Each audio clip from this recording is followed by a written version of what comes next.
At that point, we were very much at the forefront of the rum industry. So I'm going to say something that you're not going to hear in a lot of different places. Never be number 1. Always be number 5, 8, and number 10. And end up nothing like that. In 2004, people looked at us like we were fucking mad. Nobody would charge that. And then we did 8 million. And we're talking 2000. Then I just wanted to go back to basics. Daniel, thank you so much for accepting my invitation to this podcast. And thank you for being here. Yes, I can't wait to be the first one to have the honor to sit in this amazing little studio you guys have been building for the last few weeks. You are, and thanks to you, actually, we have this studio, so we want to take this opportunity to say thank you. And also, I want to ask you to do a very short introduction of who is Daniel and how did you arrive in this industry? Oh, yeah, okay. How far? Yes, okay, so we had an hour, right? Yeah. I got brought into the industry when I was 16. I used to work at a place called Café, where actually a few others in the industry started. And then I was 16, and it was basically it was a kitchen aid, running with food plates. We had like a little outside seating, or not a little actually, on Kultor. On outside seating, and I was basically helping the chef with running plates back and forth and basically start prepping food and all of that. When I wasn't doing that, then we used to have an old boss called Henrik, and he would basically set me to do anything. I'm pretty sure I did a lot of illegal basic work back then, because he would set me to fix electricity and plumbing and stuff, and I was 16 and had no fuck idea what I was doing. Sorry, pardon my French. And then but anyway, that was how I got started into the industry. So after doing a summer with him working in a kitchen, I ended up opening up a wardrobe for him at the kind of nightclub he had. And then from there, I ran about his wardrobe in Café Club, I think it was in 96. And then in 97, I turned 17, and then I basically started bartending. Mm-hmm. Obviously, we're talking 97 bars. So back then it was a lot of beers. It was a buttload of Fernet Branca. The biggest cocktails we had, if we want to call it used to be Star Wars or Blue Lagoon. So basically just vodka, Blue Curacao, and some Sprite. If we were really jolting it, and really then it would be a classical strawberry daiquiri, of course. But it wouldn't be the versions we make nowadays. It would be much more the old slush ice version, I would call them. So it would basically be big old coops, and then we'll fill them all up. And the more higher you could build the ice stack, then the better, because then, and basically, so that was in 96, started there. From there, I ended up in the bar. I ended up also DJing at the same spot. So I both did kitchen and bar work, and we also DJed a little bit. And basically by the time I was 21, 22, I had my little old side business catering, doing both bars and kitchen work on the side for private people. I was fortunate to buy a flat in 98 in this nonsensical bullshit real estate market we pulled on ourselves for the last 25 years, 30 years. So that suddenly 2-3 years later gave me an insane equity. I could suddenly go in and borrow a lot of money. So in 2003, we had the crazy idea of actually opening a bar together with my siblings. Put up a lot of equity in the bank, borrowed about a lot of money. Then we did one of the first fusion concepts in Copenhagen. And that was something called Barabara. Mm-hmm. We opened, basically it was the idea actually came from Barcelona, where my brother and my sister Barbara and Pablo had seen some of these fusion concept stores, but more it wasn't such as fusion concept, much more multiple usage of spaces. So there would be a cafe in the day hours, and then would turn into a bar at night, or it would be a clothing store in the day hours, and then it would turn into something different at night. And we kind of had the same idea of doing something similar here in Copenhagen. We did, though, take it to a bit of a different level, because my sister, she was a clothing designer. So at the age of 22, 23, then me and her ended up she was a bit older than me, when we were going to Portugal, did a whole clothing line that was supporting the brand new venue we wanted to open. And then we opened up Barbarella in 2004. Mm-hmm. Basically, no experience. Borrowed 1.5 million Danish kroners in the bank, put up a buttload of money more. We rebuilt the entire place, got all the paperwork, and could apply for a liquor license, and got it within like 6-7 months. Mm-hmm. And then we opened up, which is basically a clothing line store. We had vintage Danish design furniture we had refurbished that we also sold. And then we had obviously the café and the cocktail bar. And obviously we introduced the mojito to the Copenhagen audience. We were one of the first places that really rocked that cocktail. And a few years later, we were the uncrowned mojito kings of Copenhagen. Basically, we had such a good deal with Havana Club because we were selling a buttload of their 3-year-old and had that, making it to a mojito. So we even could send. We basically at one point we how to say that we lotteried. We put a lottery up for the 250,000th mojito we made. That we called like 4-6 weeks ahead that we were gonna make it, and then it was a countdown, and then whoever got the 250,000th mojito out of Barabara, basically got a trip for 2 to go to Cuba and see the Havana Club factory and all of that. So we got that in the deal. And that was Barabara. Basically, we're one of the first places to do a full-size cocktail bar, like lounge, with a pro setup. That's actually, thank God, to another bartender who came into to work for us called Darden. Because before that, we would just basically... We didn't have bar stations, basically everything that we have today in a cocktail bar where we have proper setups, bar stations, and you can do everything with like not moving 2-3 feet, or it's supposed to be. That wasn't a thing before the mid-zeros. So suddenly we had this guy coming in, and he kind of helped us do a whole rethinking of how we set up the bar so we could do a lot quicker service.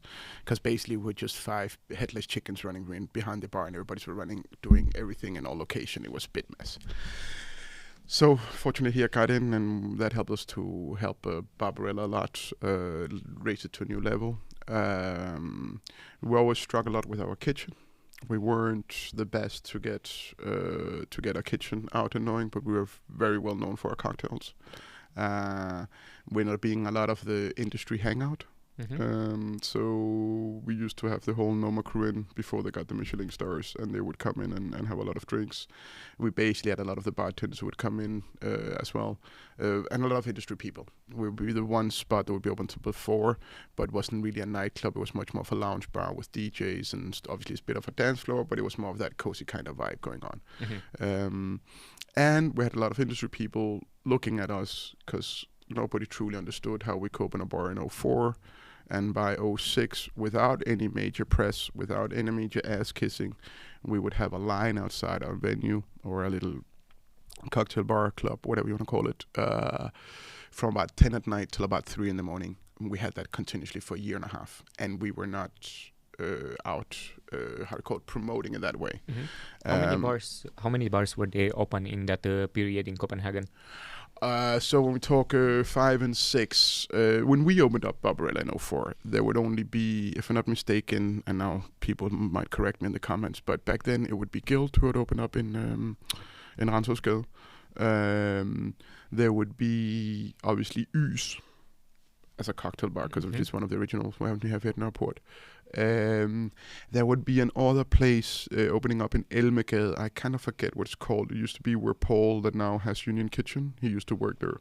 That would be the only other cocktail bar that were actually, and then it was hotel cocktail bars. So it would be the San Petri would be a cocktail bar, Admiralen, of course, d'Angleterre. And K-Bar. And K-Bar as well, yeah. K-Bar actually came out. She opened, if I'm not mistaken, 2 years ahead of us as well. So yes, so there was all the cocktail bars that were literally in Copenhagen at that point. And then obviously we opened up.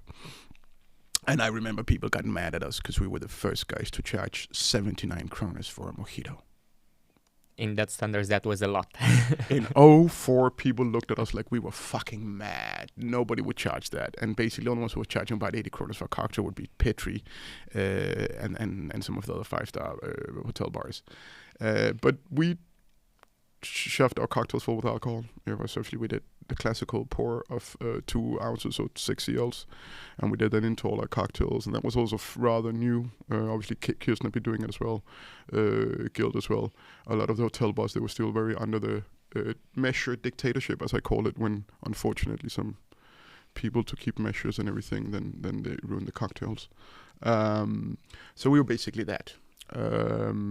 and obviously, and then I think it was this whole consortium with it being both a lounge and a DJ thing, and we had live music on Thursdays.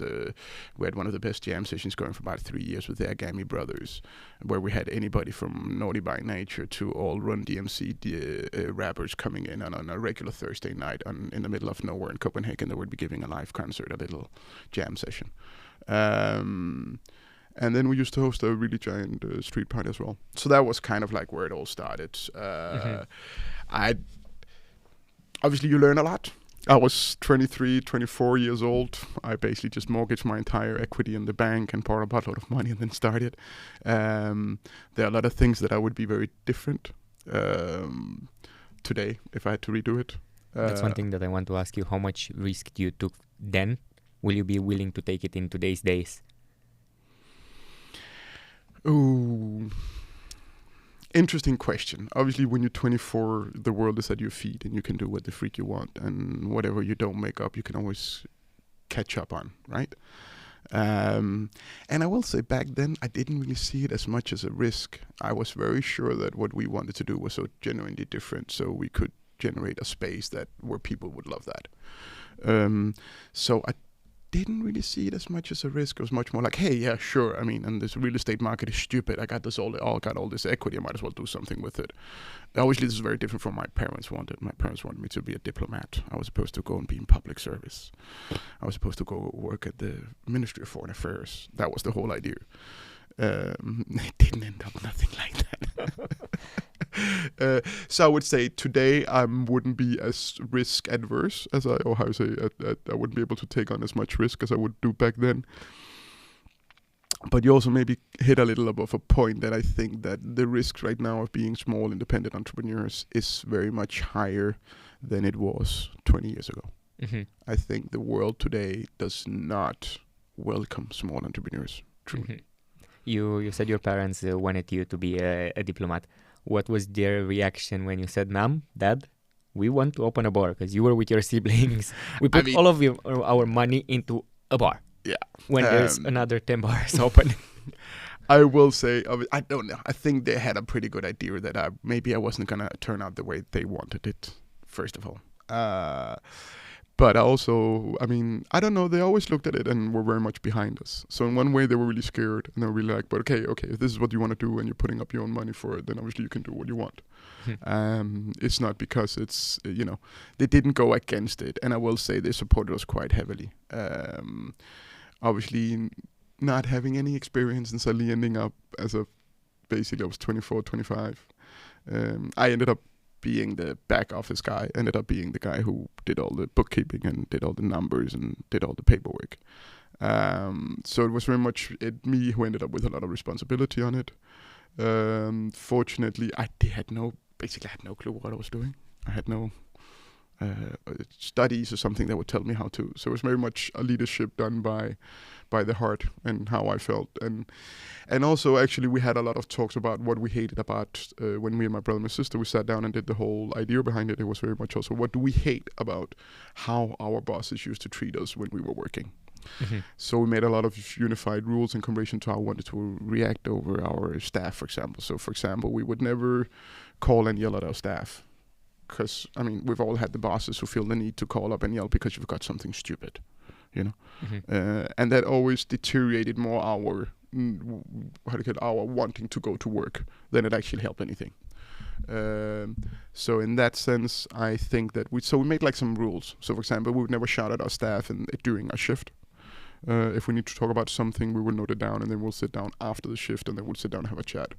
So a lot of these things we actually thought about, but then in that sense, I think we did a pretty decent management style. But then again, running a business, benchmarks of what your cost should be, benchmark of what your pay should be, benchmark of all. I had no freaking clue. Basically, I was 25 and suddenly ended up with a business that we went from doing. Let me see if I remember correctly. We did 1.8 the first year. We did 3 just under 4 the second year, and then we did up and did 6, and then we did 8 million.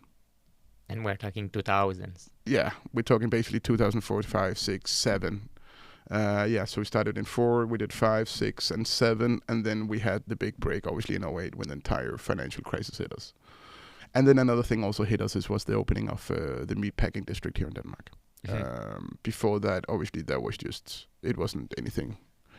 But obviously, we had our municipality here in Copenhagen went like, we gotta be like New York, so let's do a meatpacking district. So they took this whole this space and turned it into all these bars and restaurants.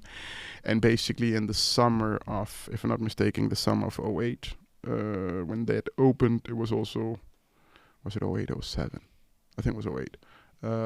We lost our queue outside because a lot of the people who would come to our place, they would suddenly go to meatpacking, which obviously was slightly annoying, but you know what, we survived it. And then the other thing that hit us, and what I think was much bigger, was the obviously the '08 financial crisis in August. And after that, so after Barbarella, so you closed up in '08 or you closed later? No, basically so this is the difference of the world we live in from before, and then just what I have seen as a small independent entrepreneur in Denmark, right? So basically in March '08, I look at my yearly balance and I go like, fuck, we made a big ass hole in the ground. But I was actually trying to do something good, which was to pay most of my staff legitly. even the security team. So we had high wages and everything, but I paid everybody on the table and everything was done properly. But we ended up with like 500,000, which obviously wasn't projected. So we're missing 500,000. I could see that in my books. And we needed to do something because we were kind of being challenged by the whole meatpacking district. So we needed to do something, reamp the place, do something crazy for it. So I was in the whole 500,000. I remember we had a few 100,000 on our credit in the bank that we hadn't used. But I was kind of like looking at, I wanted to do a proper reinvestment. So we wanted to do lights. So basically we're the first places with Barbarella to do architectural lights. So all the color lights on the outside, on the front, and we also did the entire bar. And again, we were like, it cost us, so the original price was supposed to be 500,000 for the lights. Yeah, that was nuts. But because it was Martin, which was a Danish lighting company, who wanted us to use this as a project, we got it basically for 200K. Which was a big deal and was really good, and we did really well and installed everything and helped us, and we did. But we just ended up spending quite a lot of money on it, even installation, and we also did refurbish the sound system, and because we wanted to do live music and all of that. So basically, I called up the bank. I was 500,000 in the hole that I knew that I needed to find a few 100,000 in the cash, and we needed to use about, I think, 500,700. So I called up my bank advisor, whatever you want to call him, the guy from the bank, and I said, "Hey, mate," and he's like, "How you doing?" His name was Steen, and I go, "Hey, I'm okay. I mean, we've been doing okay, but I think we've made a little hole in the ground because we kind of paid everybody, and I did some strategies that maybe ended up costing away too much money." And he goes like, "Okay, Daniel, what do you need?" And I'm going like, Steen, if you say it like that, 1.5 million. And then he went like, "Okay, Daniel, not a problem. I'll send you a PDF file, sign it, and the money's in your account this evening." And I clearly remember this because obviously that has changed a buttload ever since, right? So literally that was happened. So he sent me an email. I printed a PDF file. I put my signature on it. I sent it back. Without even reading it, obviously. Yeah. It was just a standard document. It was a standard payment. We have borrowed money from before. So it was one of the standard issues. Anyway, I sign it. I scan it. They don't even need the original. They just need the scan, right? So I scan it. I send it back. And 2 hours later, the credit was open in the bank. And that's really funny because today I cannot borrow money in a bank for a retail business or for my bar. Nothing at all. So it's really weird to go from a situation in a financial sector where we could borrow money into these kind of businesses to nowadays where, funny enough, Denmark loves portraying itself as being the, a norma and new Nordic cuisine and all the Michelin stars and all of that. But most of that industry is not supported by a financial sector. It's primarily done by private investors or people, in that sense, put the money down for it. It's not done by our banks. And the other side of it is that most of the payments to, back in when I started, you could actually borrow money in the bank to buy a restaurant. So if there is a price on a restaurant they've been running for 25 years, it's so many kroner to overtake the restaurant as a key money. I don't know how you say it. the key money for everything for the business. You used to be able to borrow that you cannot anymore, which is kind of hard. But we shouldn't get into all of that because then I know you will be a little bit but anyway, so that was in 2008. So we brought about a lot of money. We redid the investment. A lot of people, some of us hated us for it, some of us loved it for it because there was a lot of light. And it wasn't really seen before in Copenhagen. We're also talking 2008, right? Nowadays you see architectural lighting all over the city. Back then it was something really, really new. We managed the struggle because obviously we had a really big hit on our sales as well, together with financial crisis and losing most of our clients to the meatpacking industry. And then so we ran it until about 11. Okay. We got out 12. Sorry, we handed over the keys to the landlord in August 12. After running it for 8 years, and we had quite a few struggles at the end. Because obviously we ended up going from the 8 that we had in sales at the max year. In the end, we were doing 2-3 million. Mm-hmm. And what made you say, okay, I want to stop it now and start something else? Was it primarily the money? We had quite a hard, how do I say this? Landlords, like anywhere else in the world here in Denmark, don't really care about their tenants. So our idiot landlord he hadn't I don't know how to say this in English. So basically we pay basically a monthly quota into, for example, heating, right? And then the idea is that the monthly quota you pay into heating kind of gets, at the end of the year, you get an annual account, how much you paid, how much you actually used of the heat, and then you kind of get it deducted, or you need to pay more, or you get some money back. Yes. My idiot landlord hadn't done that ever since we had the business. So we've been running the business for like 5-6 years, and he always charges 4,000-5,000 kroners in this heating. And then after 4 or 5 years, and we never saw the annual account, so we were just paying a big amount, but we didn't know if we were actually using it or what was happening with it or anything. And at the end, I just stopped paying the heating bill. So we would pay in our wage, or how call it, our rent. But it took him like 4 years to figure out that we hadn't paid the 5,000. That obviously shows you also what kind of business he was running. It was basically an investment fund and a pension plan for his kids. And then he got really mad at us. And I literally just told him, you know what, mate? I mean, if you pay into something, the idea is that you kind of tells us if we have used it all. You haven't, so we haven't paid it. So then he basically got really angry with us and wanted to put lawyers on, and all sorts of shit happened at the end. And then at one point, we weren't making. So basically, when we started, we had a rent discount. So we started at a rent with 32,000. Mm-hmm. After 8 years, we were at 68. So double. And that basically wasn't a business that made any sense at the end. So at the end, we just chose to pack it all down. Mm-hmm. We still had a buttload of money in the bank. But the bank was, I don't know if they were nice enough. Obviously, they knew that we were going to pay. We were all personally liable for the debt. But basically, we shut it down in August 12th. And then I started looking for a new venue. And then I wanted to do something else. Because already with Barabara, the rum love started. So if somebody out there knows me, they know me maybe a bit from the rum world. And the rum love already started during Barabara. So at one point in Barabara in 2007, I remember me and my brother, we love rum. We want all the dark rum we could find in the entire Danish market. We want all the bottles. So we basically went out and bought everything. And at that point, we could buy 150 or 160 bottles. All the dark rum you could find. And that was it.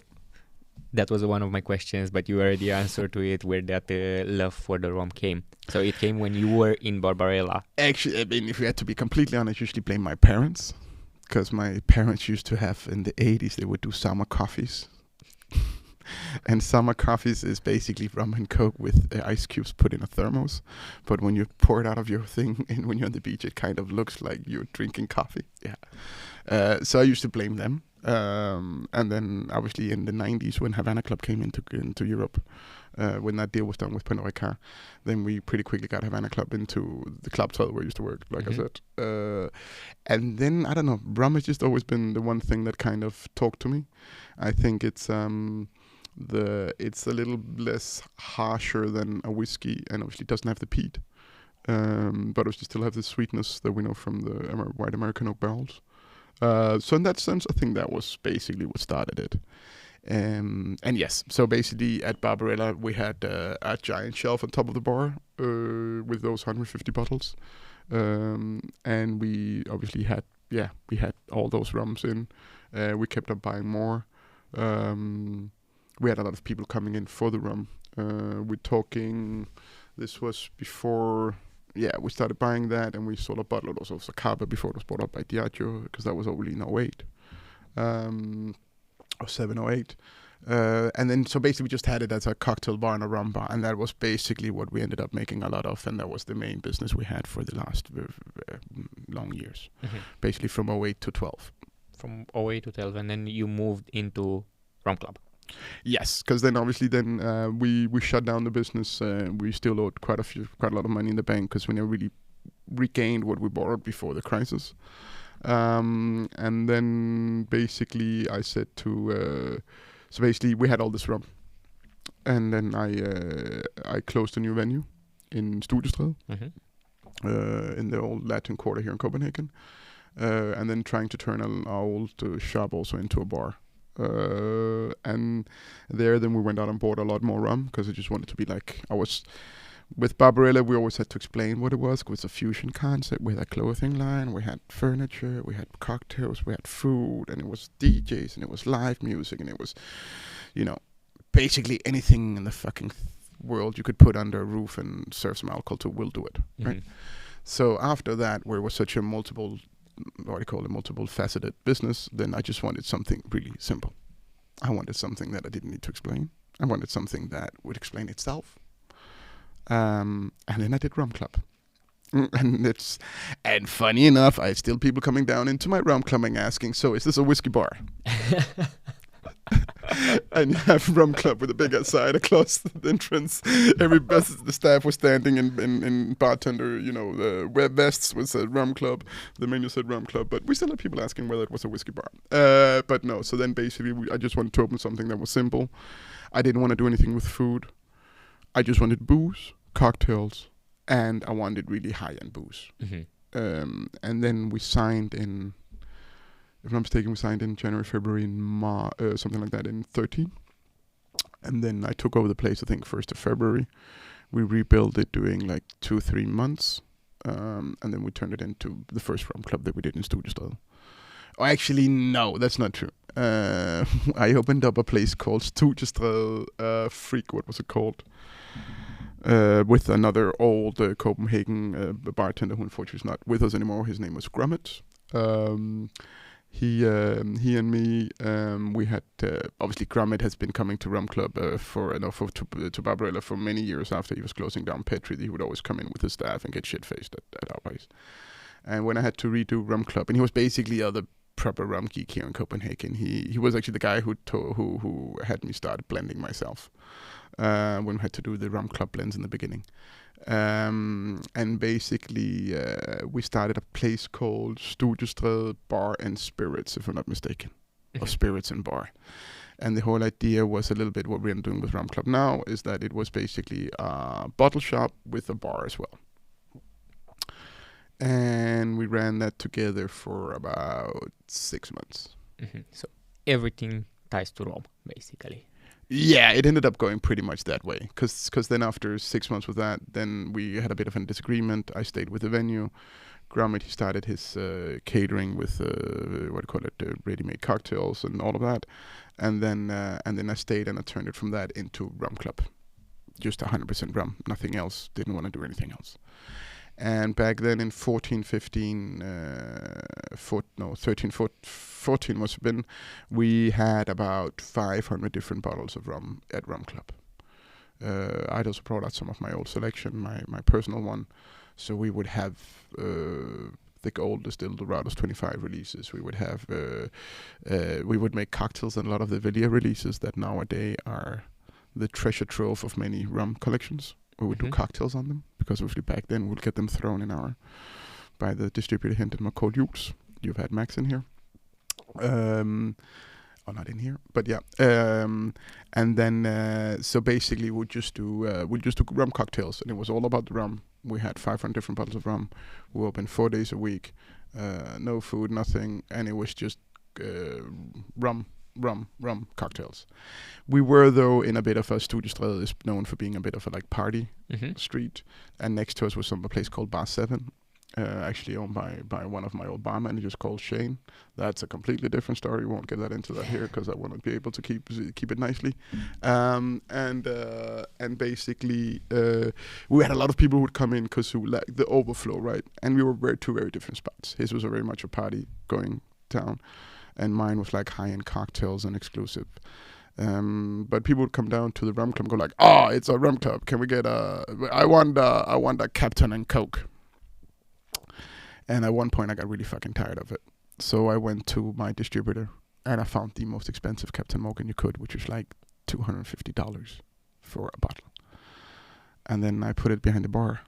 And then I said to my bartenders, like, really, next fucking idiot who comes in and asks for a Captain and Coke, serve it. But it's with that Captain Morgan, and it's going to be 250 kroner, so it's like $35 for a Captain and Coke. And that's it. And they go like, "Sure, Daniel, we can't wait." And to the first fucking idiot who came through, we're like, yeah, you're a rum club, you must have Captain and Coke. Yeah, for sure, here, 250 kroner. And I'm like, okay, it'd really be good. So anyways, that was the rum club. That was 13, 14, 15. But by the time I got to 14 and got really into the rum, I was learning more and more about it, but I was also realizing how much bullshit there was in the rum category. And then I basically then I started going to rum conferences. I don't know if we've come into it, but obviously I'm a descendant of Chilean parents. Long story short on that pool is that so ancestors from France, Basque region, and Germany. That's why I look like a white dude. But my parents are really from Chile, so also speak Spanish. And that obviously opened up the entire rum world a lot to me. Because obviously then suddenly I could, first of all, there used to be Javier used to have a conference called the Madrid Rum Conference. He would do once a year. And I would just pop up and say my opinion. And it was kind of interesting because obviously the rum production world in Latin America is kind of tight-knitted. And there's a lot of people who know each other. It's very big factories or distilleries who produce a buttload of rum. And then you have a lot of private label around it. But they're also a lot used to doing stuff in a certain way. And in 13, 14, when I was starting it, I was really tired of all the bullshit in the rum world. Because from 2005, when I really started having a lot of rum in Barabara, and up till about when I opened Rum Club, we were basically regurgitating all the marketing spiel, right? So it would just be all the marketing bullshit we will get fed by the brand owners, and then we'll sit down and say it. But when you start realizing how much of it bullshit, and I don't really like lying to people, then you obviously get a bit annoyed. So in 14, I think 13 or 14, I went to my first rum conference, and I pretty quickly got noticed because obviously all these Latinos were sitting in this. It's not a big conference. We're talking 60, 80 people maybe in a hotel, whatever, yeah. And then suddenly, this young white dude who speaks fluent Spanish. So when everybody they're discussing, I don't know, they might be discussing S1.E8 statements, they might be discussing problems and disadvantages in the rum world. And I was really tired of the bullshit. And then suddenly this little young white dude gets up with a fluent Spanish and says, "Hey guys, could you stop wanking around? Because, you're just scamming yourself. You're not building the category. Because if you want to build the rum category and the category has to actually grow and you're just turning into another bullshit fucking consumer thing, then we need to be aware that you need to be sure that the lack of transparency you have is not going to build it. It's going to do the contrary. So if you truly want to build up the rum category, so we start having something that could resemble the whiskey category, then you need to stop lying and stop bullshitting, just like that." And obviously I'm standing in a room with some of the biggest producers of rum who are used to being bullshitting and have been bullshitting for decades. So obviously you meet some interesting counter arguments, and people obviously, some got really upset. And first of all, because I said that they were lying. And obviously they're not used to being called out on they they talk with marketing executives and marketing bureaus, and they would be like, no, this works fine, all that. But anyway, so that was my first really confrontation with the rum world. But I fucking loved it, and obviously I was brought up in the old school Danish tradition of saying your opinion. And doesn't matter if it's not well heard or if you like what he's saying, but you should still say it. So I basically started there. And then obviously that quickly gave me a bit of reputation in the industry, because obviously who the freak is this dude who just calls it for what it is. And then I started working with E&A Scare, which now is a lot more known than it was back then. Back then it was run by the old CEO. He unfortunately is not with us anymore. And I was one of the guys who were actually allowed to come into their warehouses. And E&A Scare is a Dutch company that is older than the old Dutch West Indian Company. So we're talking centuries, and basically E&A Scare have been specializing in bulk rum, Arak sourcing. So basically buying up rum from all the different distilleries, taking it all to Amsterdam. They would at any given point have between 16 to 20 million liters of rum in their holdings in Amsterdam. And basically what they would be doing what I would call rum building blocks. So they would get the same distillates from the distillery over and over again. So a 5-year-old column still from Trinidad. They would get a pot column still blend out of Barbados, for example, a 8-year-old. But they would be sourcing the same liquid out of the different distilleries, and they would have a flavor profile that the distillery would supply for them, because then they could build it in a building block. So they would have a building block that would be an 8-year-old Barbados, for example, or a 3-year-old Worthy Park out of Jamaica. So if you have all these different building blocks, then you can also start making blending recipes, and that's basically what they were specializing in. So a lot of the big private label brands we know today all have come out of E&A Scare. Something like Bankstrom, that's an E&A Scare product. CDI Commodities India, France, that was, and obviously mine as well. Yeah, that's what we wanted to talk about as well, because we have them on the table and we have them more under the table. So, yes. So when I started the whole show, we started as Rum Club Rum, because obviously together with the idea that I had with the bar, and then the idea was like, perfect, we'll do the most amazing blends that I need for cocktails, and then at the same time, then we can start selling them. When I did, I actually started as Rum Club Rum, as we have it here. There was a small little half a liter bottle. Basically, I didn't know what the fuck I was doing with this one. If you notice it, kind of funny detail. Let me show you. I don't know if the camera can catch this. That one over there. Okay, maybe. Beautiful. Yeah. If I do this, you see it's blatantly clear, and then afterwards becomes really, really blurry. And that is because we needed to add a bit of sugar to this.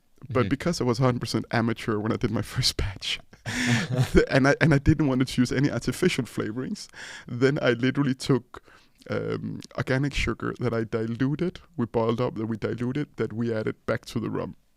And obviously, then if you don't filter it, you end up with a product like this.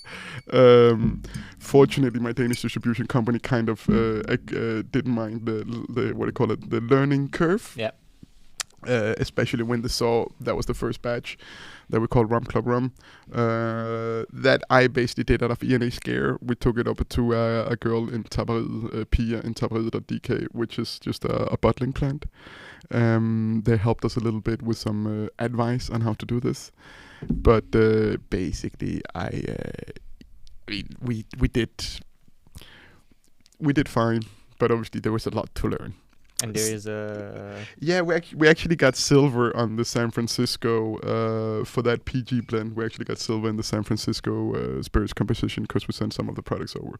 Which I will say for a first time offense around, I was pretty gracious and thankful for that happening. I guess it gave you a bit of a boost of confidence once you of course. got this one to make the new releases and still continue with this one. Yes, because basically what happened was that we were doing Rum Club Rum. Due to some network we had in the industry, we got a heads up. I'm truly not sure whether that was a just a myth or it was something that was true. But we got a heads up that a little French company who used to distribute this little Cuban brand with a club in the name was looking at our rum club rum and was looking to see whether they could do copyright infringement. I talked to different lawyers. They were all like, Daniel, they cannot proprietary club and rum because obviously club and rum, it doesn't make any sense. But all my lawyers told me, Daniel, if you've only done one batch, find another brand because you don't really want to be fucking with it. Because the little French company has a whole office building in Paris where the first 3 floors are just lawyers sitting, waiting to do people like you over. So we went from Rum Club Rum, which was the first batch, as you see. It was a little 0.5 liter bottle. We bottled it here in Denmark. The label was also done here in Denmark. As you notice, some of the details are not exactly at the high level we wanted to, but we did pretty well. But then we have to redo it, and then I had to find a completely different name for it. So we ended up doing Ægte Spirits, or Ægte Rum. What does Ægte mean? So Ægte in Danish is spelled A with an E. So not this one. This is actually more of a Norwegian spelling. But we wanted. I didn't want to do a Nordic alphabet on a brand, because I know it can be kind of, if you want to go international. So it came from Ægte Rum, which means basically pure rum, like unadulterated rum. But then it ended up with a Norwegian spelling because we didn't want to do the A with the E, the Danish letter. And then, because obviously in Danish is A with the E, G, T, E, but then we do E, K, T, E, and then we turn into Ægte in that sense. And then obviously I did, one of the things I think, if I'm in hindsight learning with this process, I really wanted my bottles to look like nothing else out there. The first thing when we did this rum brand, I said to my graphical designer, because obviously we started there and then we ended up over here, was like, okay, so you can take your beaches. I don't want to see anything on that in my brand. You can take your coconut palm trees. I don't want to see it. I don't want to see an old man on my label. I don't want to see an animal. I don't want to see a pirate ship. I don't want to see a pirate. So anything that you would see on a brand, on a rum brand, yeah. I didn't want that to be part of my brand guide because I was really tired of it. And my whole idea was that we need to raise the bar of the rum category. And if we keep on portraying ourselves with a pirate and a spoot and blah, blah, blah, then we will never raise the bar. Looking in hindsight, maybe I shouldn't have prohibited all of it. We should maybe done a modern pirate or some modern whatever rum, because the brand, I mean, in hindsight, it might have been a bit too different. Everybody who had it loved it. And then obviously we did a lot with the packaging and the branding. I was really tired of a lot of rum being, again, all about, first of all, no transparency. So in the website we had a complete detailed blend history of what was coming, how it was done, and everything that was done to it. If we added sugar to the blends, which obviously we were one of the first to actually openly talked about how much sugar we were adding to the rums. For those of you out there who don't know, any rum that is sweet in your mouth is always an additive. So your biggest brand like Zacaba, Plantation, Diplomatico, that had that sweetness in your mouth, always an added sugar. And that, and we didn't want to be part of the scam of trying to cheat consumers. So we basically did a full transparency and everything, and we did the whole transparency on the bottle, how it was made, the labels, and then we also were one of the first guys to actually bring the wine glass cork into the spirit category back in 2014. So we used quite a lot of value to put into the brand, also the nice bottle and the label done. You also see the big difference between the two labels. And it was a lot about the product development. It did also help quite a lot that we went to a distillery to bottle this. From this batch, I ran it to a friend that we had connected, but we hadn't really thoroughly connected. And he's one of my brothers from another mother. His name is Santi. And he saw that, and he saw the unfilled, and he's like, "Oh, dang it, did you really get away with it?" And I'm like, "Yeah, kind of. It's Danish, and the Danish consumer love anything Danish, so we kind of got away with daylight robbery." And then he laughed his ass off, and then he went like, "Okay, perfect, Daniel. We should definitely improve that. Next time you do your batches, come down to Acha." And then Acha Distillery, it's another little hidden gem. So about 30 kilometers south of Bilbao, in a little town called Amurrio. You have basically the second oldest family-run distillery still operating in Europe. From 1836, if I'm not mistaken. And funny story, the distillery has one of the best pure clean water supplies I've ever tried. Like, the water they have is nuts. And funny story, the only reason why the city has water is because the owner of the distillery brought down the water from the mountain and actually gave it to the city. And that's why the distillery has free water forever. And then suddenly I was standing in Acha. Obviously, then we're in Spain. They're used to producing both. Obviously, they're at a distillery. Suddenly, a lot of things could go a lot better. So we took the products I had and the blends we had that I had just manipulated myself with some sugar and stuff like that, and then we got it into more professional setup. So we started doing sweetness also added to it, but with proper inverted sugars instead of just doing regular sugars. And the good thing with inverted sugars to regular sugars is actually that mimics a bit more the sweetness you get from a barrel. So inverted sugars where regular sweetness would usually hit your tip of your tongue as the first. So as soon as you have it, it just covers your tongue. Where inverted sugars would normally actually more be resembling the sweetness you have in a barrel and would be more be sitting in the side of your mouth in that sense. And that basically changed a lot of the level of what we could do. Another thing that obviously I hadn't done, which Sam introduced me to, was chipping. Oak chipping, especially with blends, is a really good idea, because if you have a blend, then if you really want to mash together the alcohols after they've been blended, the easiest way is put them through some chipping and some oxidization. Because obviously if you do a bit of chip, it would be extracting some of all those out of the wood chips. If you add the oxygen to it, you are reinforcing you're hurrying up an aging process, because aging is just an oxidization of your alcohols.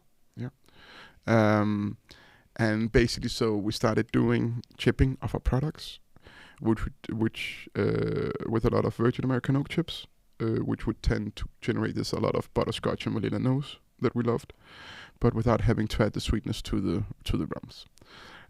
So I would say that that was like the level from where we went from basically me fucking around with a big IBC container and not really knowing what the freak we were doing, to taking it up a level and actually start producing with people who did this for a living. I have one question for you, follow-up question on this one. Were you ever taking classes, or you were learning it by doing it primarily into the Roma world? No, that's not true. I was just about to say, I've never taken a class. That is actually not true. I did. I drank my way through Louisville, Kentucky, so bourbon country. I went to Luis Ayala, who runs the Rum magazine. He does Rum University, which basically is a week course, which is really beautiful, where you get to learn everything, like all the basics for distilling and how to make your rum and what affects your rum production, your fermentation times, your yeast, your aging and what you're doing it and how you distill it. So if it's a column of pot still, depending on what kind of liquid you do. So yes, I did that, but I think actually I did that course after the first batch of this one. So I had done that batch and I've done this batch at the distillery, where we work with the distillery, and we worked with the guys at the distillery who are used to making products. And then I went to do the course, which was kind of funny, because obviously then a lot of the things going on at the course, it was, they were a bit basic to me, but also there was a lot of things that actually was clarified for me on that course. And so the only course I've had is 5 days course at Moonshine University, it's actually called, in Louisville, Kentucky. And then obviously I would say I had 3 days ahead and 3 days afterwards, where we drank our way through all the bourbon we could find in Louisville. And that's the only that's actually the only course I've taken. Or else everything I know about this is learned by doing. And the passion, obviously. And passion, and then obviously just drinking it and understanding.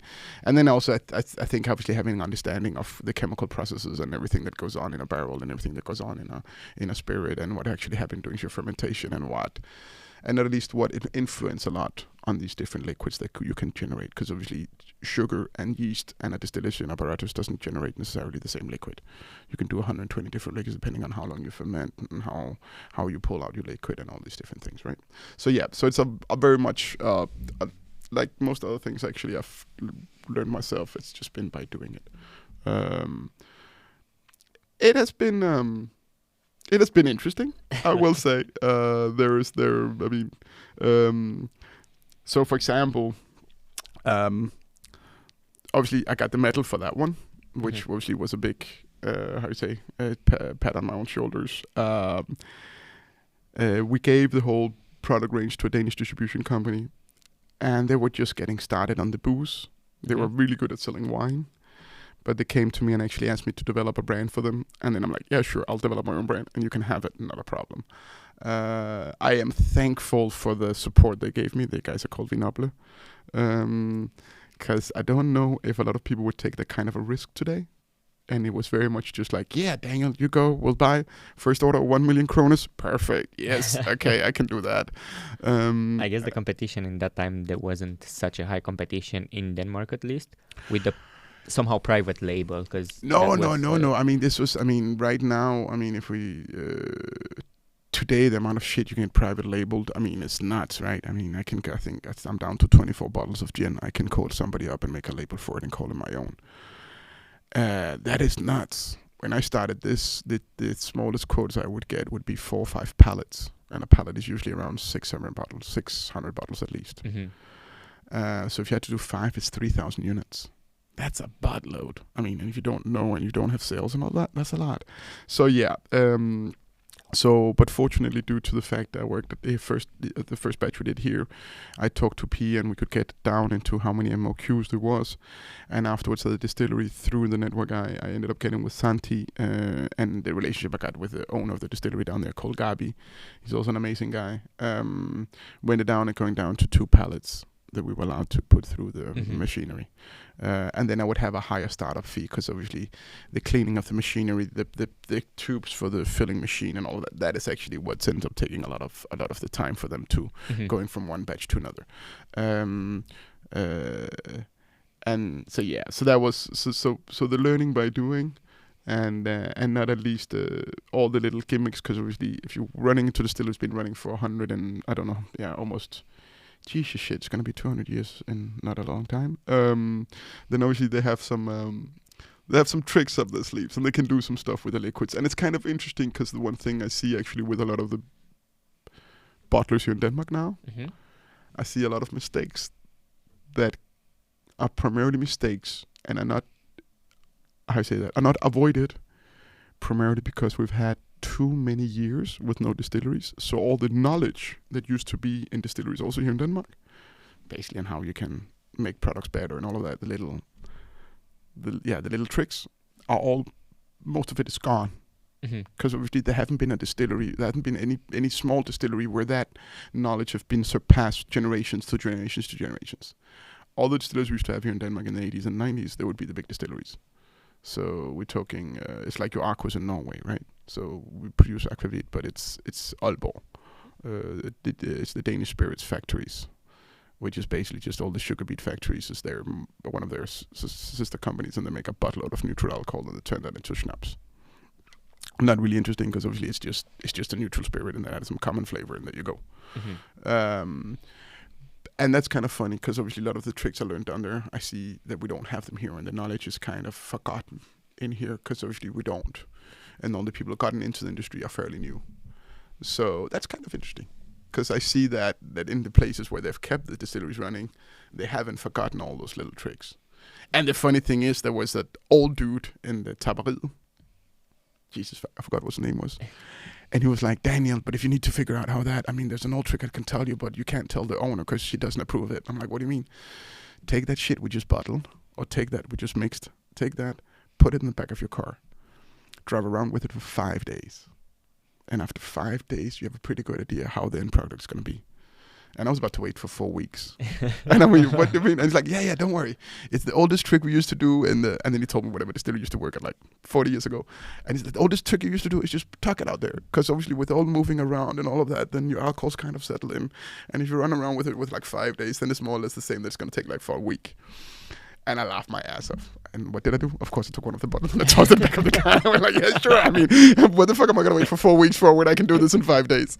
And those are the kind of the little things that I kind of see, and especially some of the releases that we see, that for very little knowledge, you could improve it quite heavily and you could do something different with it, right? Yeah, I mean, I see it as well in the bartending world. When I started to bartend personally, I was taught by the OGs of the bartending to do it. You know, somebody sitting into your bag and say, you don't do it right. You have to do it this. Which sometimes doesn't make sense. As a young bartender, you say, I know better. But then your wrist starts to hurt. And then you're like, maybe I should try.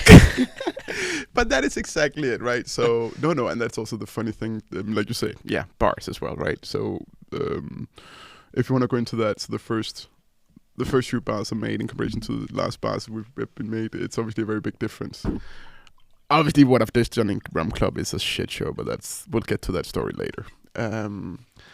But yeah, no, definitely. There's a reason many times why people do it the way they've done it, but sometimes it's the younger's role to make that own experience of going like, oh fuck, that old wanker, he was so right. I mean, if I did it here, it would be a lot better, and I wouldn't be killing my arm the next day, right? Yeah. So yeah, in that sense. So yeah. But no. So obviously we elevated completely the level on the Ecto spirits. We had that for a few batches. Released the first one, I think was 15, if I'm not mistaken. 15, 16, and then we opened up here in Denmark. We had distribution in Germany as well. We had some. We were trying to close in Paris, which was actually one of the biggest talks we had for a long time. We also had some small distribution in Spain. And they were trying to get into Sweden and Norway. Out of all of those talks, because the distribution company in Germany was small, they did okay. In Spain, there wasn't really any rum category as such, so we had just a little bit out of the distillery and selling to a few people that I knew. But the one that really I spent quite a lot of energy on, and that was really the one I if I landed that, would have been a completely different story I would have written. That was a chat that we spent 6 months on with Laurent Pille. Because it is the big oldest champagne company. They were looking for a new rum brand for the French market. We ran into them at Rumfest Paris. And they saw an entire portfolio, and they just looked at it and went like, oh, this looks awesome. We would love to see if we can work with this. Because obviously one is we had all these regular ones. If you want to grab the box also over there. Then on top of that, then we quickly released, after out of all the blends of the transparency, then we also released the single casks that we ended up doing. And basically the single cask we tried to do again with the packaging. As you see, it's probably one of the most luxurious packaging that you see in the rum world. When we started doing that, people, they looked at me and went like, you fucking nuts. Nobody's gonna pay for that in the rum world. And I believed in it. So we did the whole storytelling also of the brand inside and the distillery and all of that. At that point, we were very much at the forefront of the rum industry. At that point, the only ones doing cask strength in the rum industry was obviously Vellier. They've been doing it most of the time. And then it had CDI, Compagnie des Indes, with Florent back then. He was also doing it, and then we were doing it. And obviously the whole idea with single or cask strength rums was basically inspired by the whiskey world. Mm-hmm. Why would you, if you find beautiful bottles of rum or beautiful barrels of rum, why don't you just release it as it is after all the years and then do numbered bottles? And this is when basically we're talking 14, 15 is where you start seeing the rum category trying to mimic a bit more the whiskey world. Mm-hmm. Which brings me to, I think, one of the most interesting points I've ran into with all the talks I've had in the industry, is actually Richard Seal, who is the Seal family, who owns the Foursquare Distillery.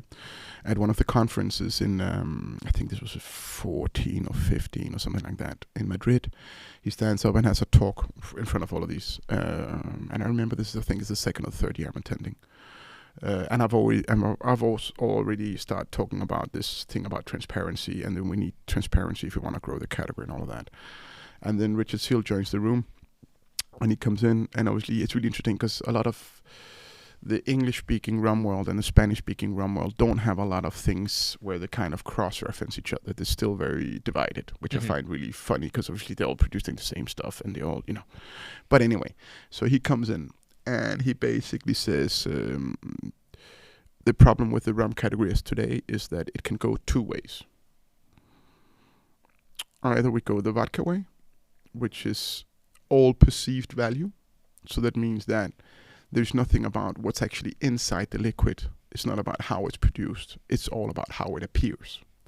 So fancy ass bottles with beautiful or whatever logos and writings on and blah, blah, blah, all that crap. Like the Belvedere's or the Grey Goose, or I think the ladies, we even have a Danish one called I Am Vodka with no intrinsic value that other than being a bullshit. It's ethanol.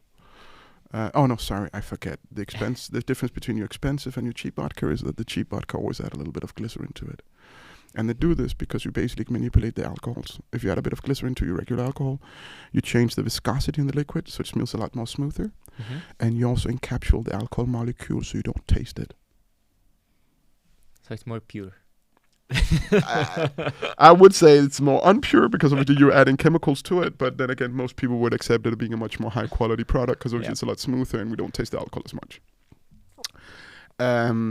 And that is basically the only difference between your, 100 krona vodka in the supermarket and your 500 krona vodka in your retail store or your 3,000 krona vodka in your nightclub. That is that those are added a little bit of glycerin. That's it. The base product is the same. Anyway, so that's the vodka way. So it's all about perceived value bullshit, and because obviously vodka cannot have a lot of intrinsic value. Or we can go the whiskey way, and the whiskey way is always about the intrinsic value of the product. That means that preferably I would like to know what the master distiller had for breakfast, what kind of coffee he had, and how that influenced the yeast strain that you ended up putting into my wash the day you started fermenting before you even start distilling. And if I know all of that about the product, then I have a pretty good idea what's going to happen when I put this product into a barrel, and that's going to be a pretty good idea of what's going to come out of the barrel after 15, 20, 25 years. What would you say would be one of the most important lessons that you learned while developing the whole rums or the whole category of rums when you did your ECTE? I would say, can I be honest? Yeah. So this is not going to work with the blue pill idea of the world. So I'm going to say something that you're not going to hear in a lot of different places. Never be number one. Always be number 5, 8, and number 10. Okay. Can you elaborate on that one? Yeah, for damn sure. If you're number one, you're paying for the development of the market. And you need to have enough money to stick around until the market actually grows to the capacity you need to. Obviously, if you come with big money behind you, you can wait all the time in the world and you can build that market. It's not a problem. If you're a small independent guy, that can be hard. And especially if you're running everything out of your own pocket. And especially if you, how to say this in a very nice way. If you want to be number one, have enough money to stick around being number one. Because the biggest issue is whether or not you can actually ride it long enough for the market to actually grow up so you can take the position of number one. So with ECTE, we started in 14. Due to some, let's just say, difference of opinions with the investors that end up pulling into it, I closed the business in 18. I could have kept on, but I would have been one of these classical minority shareholders of their own businesses. And we have a buttload of suits sitting behind you making all your money. And I couldn't do that. It didn't have an interest for me. I had sacrificed way too much to sit down being a minority shareholder of the work I've done myself. And that was the backside of it, because it didn't pick up quick enough for us to actually. So I'd say never be number one. And I think the other would be never give your local market entirely to a distribution company. That would be the other one I think I've learned from that.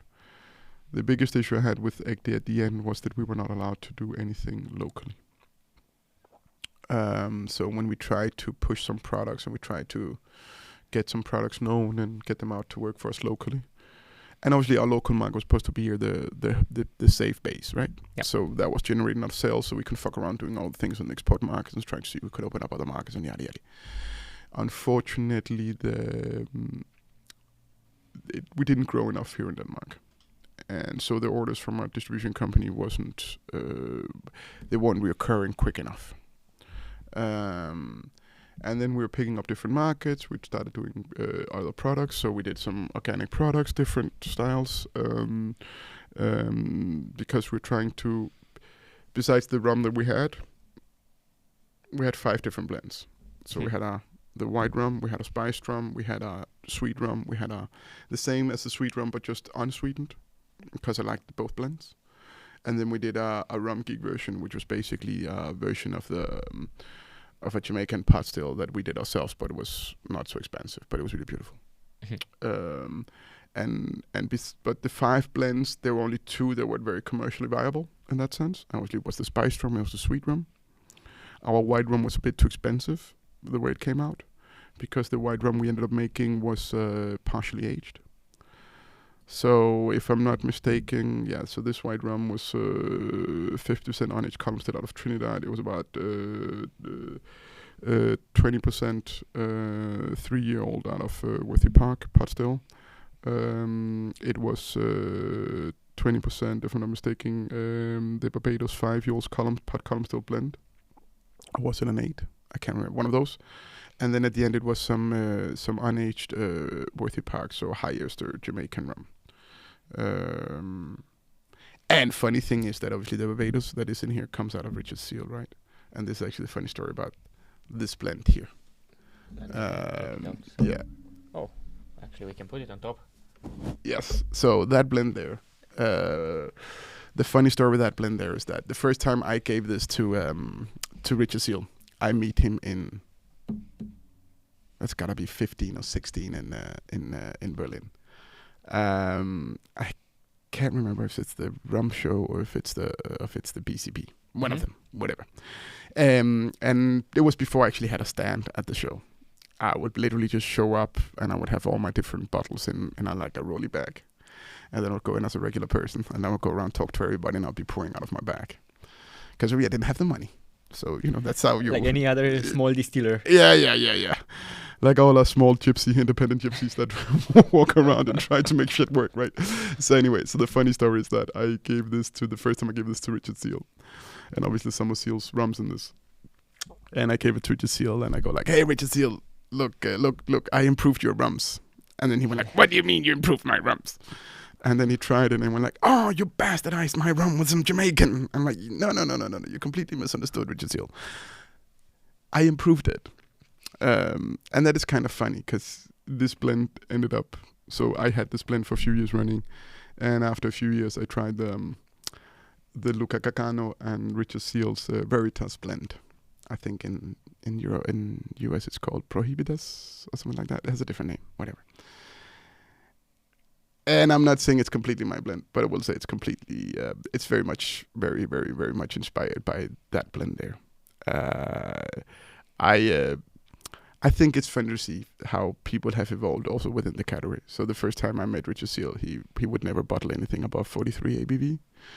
The first time me and Daniele Biondi, actually from Luca, from Cacanos and Villiers, Daniele Biondi, we were trying to talk to Rich and go like, why don't you just bottle, come on, just do a Navy strength, 57, come on, I mean, dare yourself, And he would always be sitting, and we're talking 14, 15, be like, no, Dooley's has never bottled anything about 46, and we will never do so. Which is kind of funny when you think about it nowadays, that he has his exceptional cask series that he's been completely known for around the world, which is cask strength, tropically aged rum. That is kind of funny. But obviously we all evolve, and he also evolved, because obviously he certainly saw that people were actually demanding cask strength rums. And obviously not something that's always been around. So that's kind of funny. I don't know.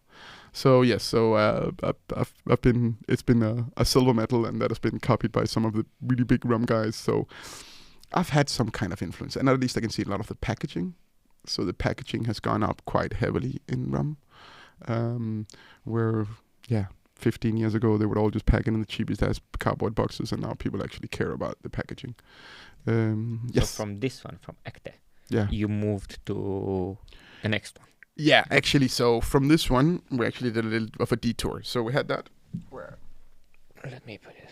Yeah. Okay. And then we did, yes. And then the other one, let me just see this one. So from the Ekte, when I started seeing, so first of all, we started having a bit of an office. We started seeing different trends going around. So already this has been 15.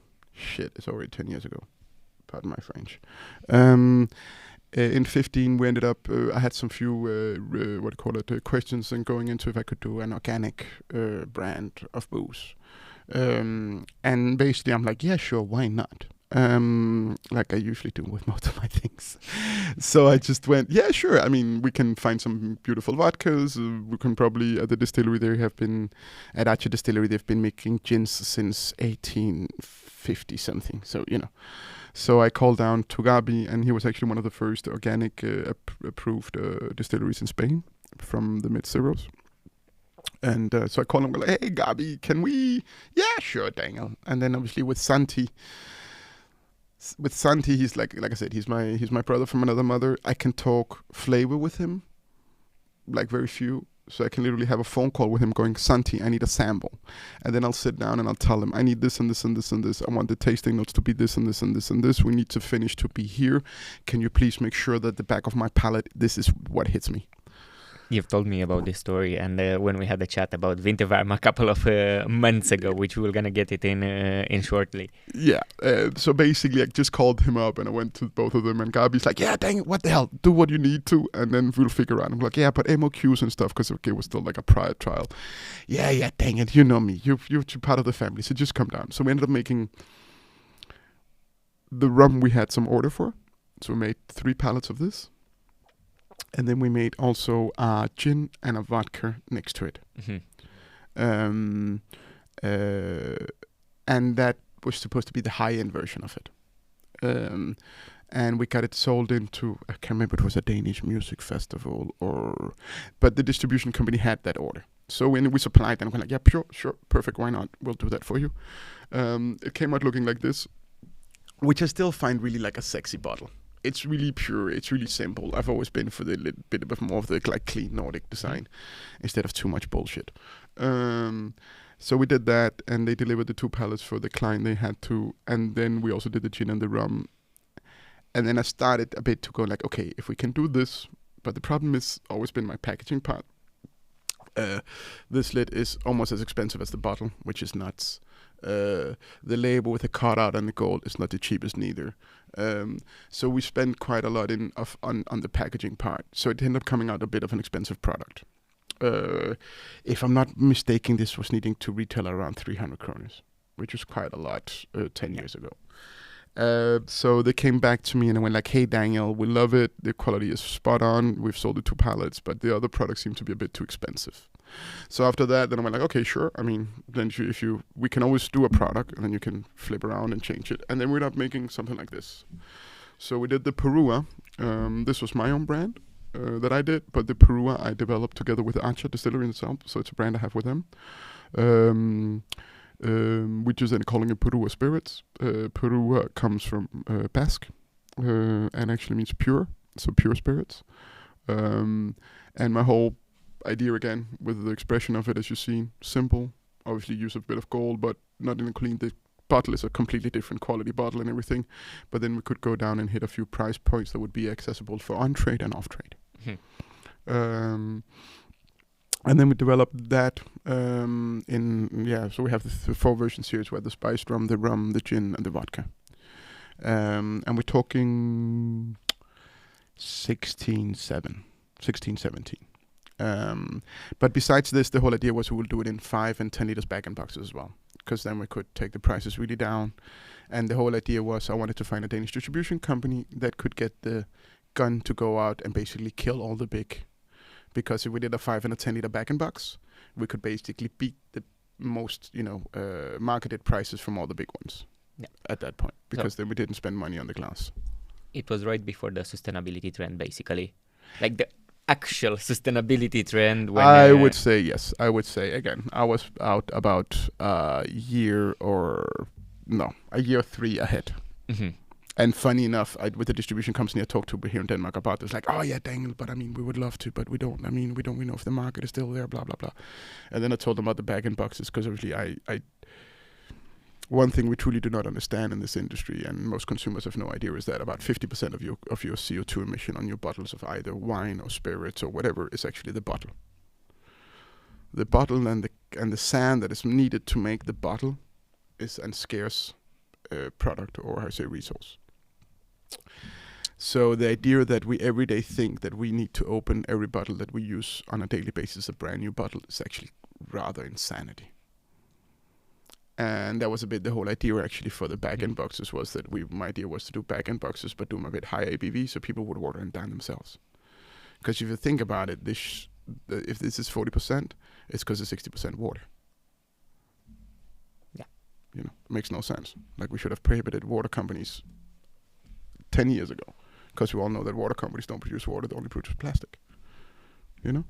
Yeah, that's again all my shit. So anyway, so we did all of this. So we talked to all of them, and we went out and we tried to find distribution for it, and none of them, they were like, dang it, it's a bit too much, and obviously they all now have their own versions of it. Yep. So all of these products you've done through the whole years. Obviously, you did not stop in there. I mean, no, based on how I know you privately, apart from this podcast, I know you did not stop there. So you did everything. As far as I know, you started Ecte when in Barabara. No. In Rum Club. In Rum Club. Yes. You started Ecte. You had the Perua and also the Eco Spirits. And the Eco Spirits. Yeah. And then you moved locations with the Rum Club. Yeah. So basically, I sold the first Rum Club in 2015 to Shane, my former bar manager. That longer story. I sold it to him. That has been 15. No, January 16. He got it. Mm-hmm. I was running Rum Club in Studiestræde for 14 and 15. Yeah, more or less. And then I sold it off to him because I wanted to dedicate myself to the rum, just the rum. I don't have a bar, nothing else. And then I dedicated myself to that for like 2 years, so 16, 17. And during 18, I ended up folding it. And then it was a big hit on a personal level, financial, psychological, on all, I think, major counts. That was the big hit. I also took on a personal level some other hits a few years before when I got divorced, but that took me some time. I basically, after I realized that I just shut down and I was left with nothing, it took me about 6 months lying in bed, sleeping, doing fuck all, and not really having the best time of my life. At one point, fortunately, I had my old dad who kicked my ass. At one point, just got enough of it. I went like, Daniel, you need to figure something out because you cannot. I mean, you were way too young to sit at home and just cry. You need to go and guard there. And then that has been, that must have been 18. And in 18, then actually I started working at, and my sister as well. So my dad kicked my ass and my sister went over and she was like, Daniel, you need to work. You cannot just lie at home. And obviously I didn't have any finances for it neither. I was literally bankrupt and I was just, I've never been a big spender, so I don't need a lot of money to live on.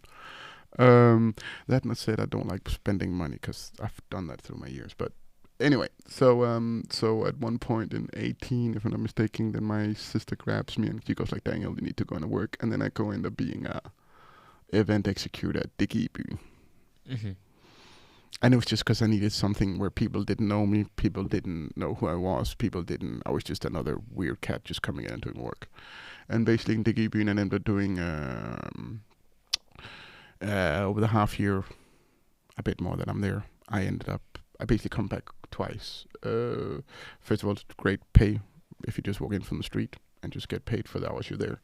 And then end up standing with all the big parties and the Christmas parties in Exhilarating. I was the last guy always, because all the other people in charge went home at midnight, and then I usually close it at 4 in the morning. And besides that, then I ended up also, I suddenly realized that they were missing people also in the kitchen staff. So I would do kitchen as well. I used to work as a chef. So I would just go in, and it was kind of interesting because it was like after years where everything was in my head and everything was computers and phone calls and sales and strategies and all that crap. Then it was just like, fuck it all. I don't have any responsibilities. I come in, I get a plan whenever I meet in. I know I need to deal with all these fucking issues over the next 8 hours, and that's it. And then just execute. And it would either be in a bar or a bar setup, you know. And I was in there as giant setup, so, you know, it's 1,500 people coming in for Christmas lunch. You try to serve 1,500 pieces of fried fish hot at the same freaking time. So it's logistics. And that really got me into the whole logistics part behind the event thing. And then I spent, I think 18 and 19 there. On and off. And they knew they could have put me basically to anything. No, I just said, Daniel on it, he'll figure it out. It'll get solved. And I was there for about 2 years. They tried to offer me a job. I've never really been good at working in organizations. I don't do organizational politics really well. I don't know when to shut up. So basically, they offered me this position as what we'd call it's like a supervisor or managerial position, like a supervisor management position. Fixed pay, come in and do the work. And it was actually down in I don't know if you know, but they have this little bowling arena beneath the Gibby. And I go down there, and it was I remember it was on a Christmas lunch day, and I was doing Copenhagen conference, and I was doing the bowling thing, and I was a bit just walking around, and nobody asked me anything because everybody knows, okay, Daniel, he's got it covered. He'll do his shit. And then Jane, who used to run like the whole food and beverage for Diggy, she would come up to me that one Friday, and she went like, "Oh, Daniel, I mean, we've talked a lot about you within like the middle management group, and we would like for you to be part of our team." And I was like, "Oh, sure, thanks. I mean, that's beautiful." And then, but we'd like you to start down in the bowling to be part of that team, and then work up your way all the way up to the other conference and blah blah blah. I'm like, "Yeah, sure, not a problem. Let me think about it." And it was the same night I was actually working in that bowling area, and I might be one of those old school guys who never really got the ADHD diagnosis. So when I get bored, I just start doing a buttload of work. So we were not very busy in the bowling area that Friday night. So I start cleaning up. And when I clean up, I do like best ADHD guys, and we split apart everything. So I literally end up going in. So I split apart the entire back area of that whole bowling area, and I end up cleaning up beneath the draft beer machine. And the problem is that when I clean up beneath it, I find the rest of the Python, what do you call it, hoses? Yeah, the pipes. Yeah, so basically the pipes that are in the system that runs the beer tap system, right? Yeah. Those are called Python pipes in Danish. I don't know if that's in English as well. But anyway, I find the leftover Python pipes.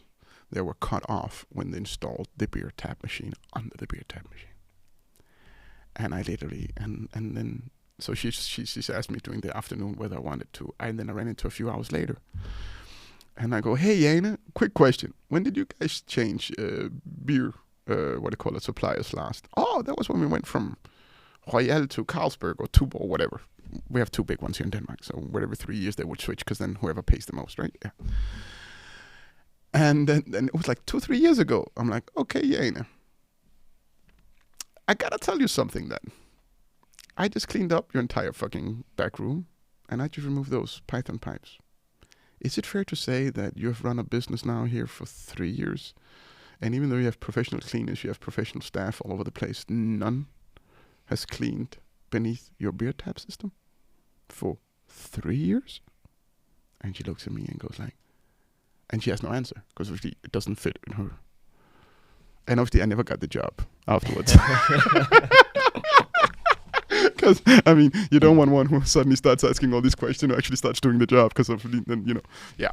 So that's so that was basically that was 18, 19. In February 19, I signed the lease on the rum club, which is supposed to be open today now in Copenhagen. Mm-hmm. So 1st of February 19. But then I also start my first rum show called Nordic Rum Fest, which we host in the summer of 19, the first year. We do it out in the plant, it's called. It's a venue. The most beautiful rum show. I mean, for the looks of it. Also, we paid a buttload. I was really tired of all these shows where I would go out and it would look like shit. Basically, whatever foldable white table would be set up and some white cloth and then that. And I was really tired of it, also especially here in Denmark. So I really wanted to raise the bar. So basically what I did for my first rum show here in Denmark was I talked to PP Agency, which is the producer behind, or used to be the producer behind BCB in Germany, and also German Rum Fest. And I would literally just talk to them. And I call them up and like, okay, perfect. I need you to deliver 40 stands into Copenhagen. I need a fixed price. I need you guys to deliver it, supply it, including print job and everything. I just need to know, and I want deadlines, and I want you guys. So we set up all of that. It looked really beautiful. We only sold about 500 tickets. Didn't survive. But I closed that business, but I had an idea of what to do next. And then obviously I'd been working at Digibyen, which is sitting on top of a place called Exhilarating, which basically is the big slaughterhouse, in the old historical slaughterhouse here in Denmark, or in Copenhagen. Beautiful venue, giant venue, 5,000 square meters. And I just talked to, because obviously they were my bosses as well. So during 19, I talked to Digibyen and I say, fuck, I want to do my next, sorry guys, I want to do my next big rum show here in Exhilarating. Mm-hmm. And then we start planning. And everything really, really well. We sold a buttload of tickets, I remember. We had sold... So yeah, this is also how weird Corona was for me. So basically, I start we do the first show in June 19. I pretty quickly realized that the company will maybe not survive. So the liable limited company will not survive because the loss is too big. So it would transfer of basically of all what's left of brand and all of that into a new company. We start a new company. We set up we start selling obviously stands and all of that. The industry's behind, so they want it. And then I do an order because we need a lot of logistics. So, dishwashing trays, because suddenly if you need to shuffle 4,000 glasses around an hour, then you need a lot of logistics to do that. So we got all of that in, and I ordered all of that in China in October 19. Because basically I could order everything in China, get it delivered here with the delivery for a quarter of the price if I tried to buy it from my European suppliers. And basically what happened was that so we put it down the order in October, I paid it. In November, I have always seen a lot more international politics than Danish. Mm-hmm. And then in November, I start seeing the first reports that comes from Wuhan and China and all of this and the coronavirus and all of that. I talked to my Chinese suppliers in November. They're like, no, Daniel, don't worry. It's a bit of a bug, but we got it covered. We got your things are done. They are packed. They're ready to get shipped. In December, I get a second confirmation on everything is good, Daniel, because I asked for it to be supplied in March. So I didn't have to put it up anywhere. It would just be delivered straight. And then at the end of December, I get a call from a plastic guy in China, and they go like, Mr. Nunez, yes, what can I do for you? We're so sorry, everything is shut down. I'm like, yeah, I kind of, I was kind of waiting for that because we've seen how the progression since October, November, December with the whole Corona thing and how China was dealing more and more with it. Obviously, we here in the wide world, we're just looking at those dirty Chinese, thought they couldn't wash their hands. Anyway, so in January, so basically I had to cancel it in December. That's for my IBAN number, which is for the American viewers is the international banking route number. And then basically 5 days later, I got the entire cash in my account. So you got the return of the... Full, complete. And I would say from the Chinese company, and usually they don't have the best reputation, but those guys, they were giant and they didn't really care. They preferred for come back to more business. And you knew you were gonna stop that show, or? No, but that was the problem. We didn't call it here. And I was still very, very not, we didn't really know what was going on. So obviously I'm looking at, so basically the first week of January, we need to execute on the 3rd or 4th of April 20. At that point, people were still buying tickets because people didn't buy, you know. So at that point, with the good Christmas sales, we've sold 1,600 tickets before just doing up to Christmas. So we were happy, we were thrilled. We need about 2,500 tickets sold, and we break even. And I was kind of, if we still had like 3 months of running, so I was pretty convinced that we could do that. And then, so I need to, until I don't know we canceled, then obviously I need to go like we normal. So in January, I start being on the phone with different suppliers, figuring out where the freak I can buy all this stuff at a decent price and all of that. So we end up ordering everything home to deliver it anyway in March out of a supplier out of Italy through some network here in Denmark. But obviously the funny thing is that I'm just looking at this and going like, fuck, I'm finally with my big show.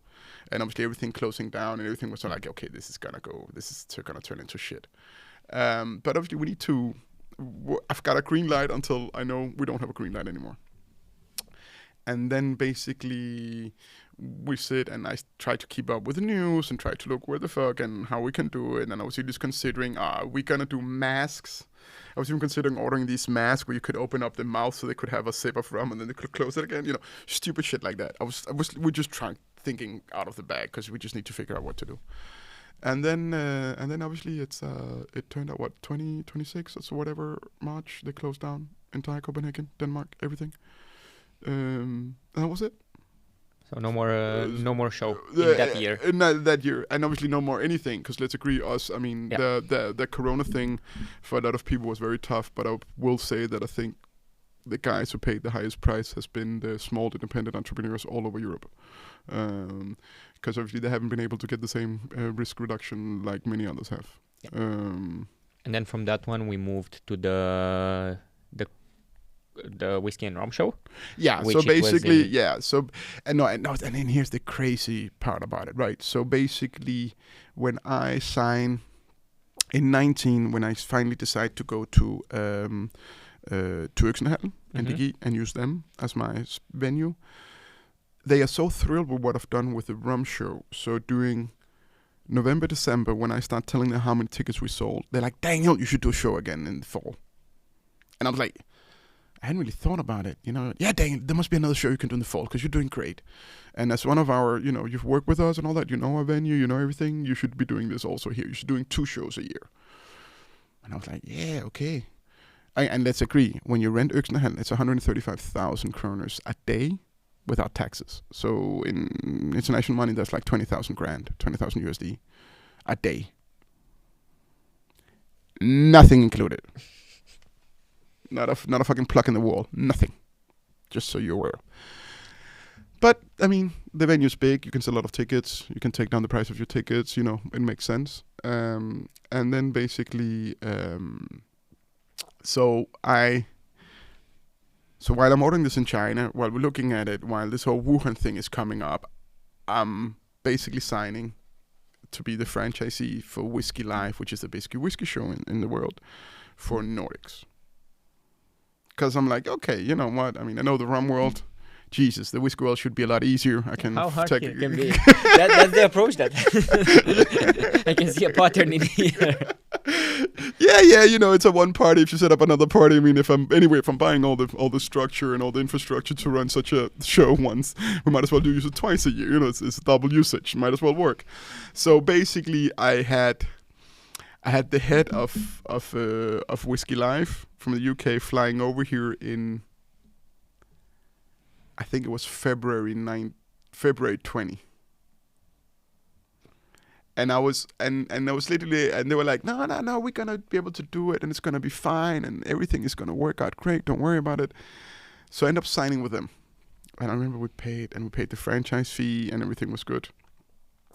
Because then I thought, perfect. We do a rum show in the fall. We do rum show in the spring before summer. We do a whiskey show in the fall before wintertime. It's perfect. You know, I can have these 2 shows running, and then if I do it well, then basically I can bugger off 6 months of the year and do the other stuff other 6 months of the year and be happy. No stress. And little had I know that 4 weeks later we got shut down, and obviously everybody was were told to stay home, and we couldn't run a business, and we closed down for a few months, and then we opened up again for a few months. Obviously, I moved. Fortunately, most people were very understandable here in Denmark, so we could move most of the ticket holders to the next year's show, and we did that. The problem with the next year's show was postponed again, because suddenly when we were about to run again, then we got closed down again. So we ended up having 2 years without any show. And in the end, we think we're going to be first in Copenhagen, because we moved it to there after. So basically, DGB weren't very nice to me when we postponed. They basically kept all their money and said, go F yourself. So I ended up finding other venues, because obviously I thought that wasn't the way to treat your clients or former worker for that matter. So we first went to Copenhagen. We did a deal there, but we got cancelled there as well. So I had to pay them the fee of cancellation. And then we moved to Forum. And then at the end, I got so tired of all the cancellation, 2 different shows, and I couldn't really keep up. So we ended up doing one massive show called the Whisky and Rum Show. The first year we did 3,000 tickets sold, which was a lot of what we sold during Corona and before Corona and all that crap. And the second year around, we tried to redo the whole thing, and we sold 1,000 tickets less. And that was basically what we ended up going under with, 500,000 kroner. And that's why I've been in thinking about how to do if we want to redo it, because I think the biggest change between before and after Corona is that before Corona people would buy tickets and just keep them for half a year, and it seemed like after Corona people don't do that anymore. They preferably buy the tickets when they on the spot. Yeah, and when they get to the show, and that was a big difference for me, because obviously we only had 2,000 tickets sold for the year, so that would be the second year of the Whisky and Rum Show. But I have thought that we would have giant door sales, because we did a buttload of publicity all the way up to, and we were all over the place, and it wasn't really expensive. We even split it up to 2 different sessions, so people were paying like, I don't know, 30 euros or $35 or some shit like that, 30 USD as well. So it was fuck all money. But apparently we didn't sell enough tickets. So that show is so I still have it a back burner. I'm not sure to let it go yet. We haven't done it for now. We lost last year. We didn't do it, and not gonna do it this year, because I have a fight with all the other shit I'm standing with right now. But I'm definitely thinking about getting back to it. But I just need to figure out a way to turn it into a business, because right now it costs me money. Yeah. So I can see from bars, conferences, managing places, everything is related with hospitality. Like, why?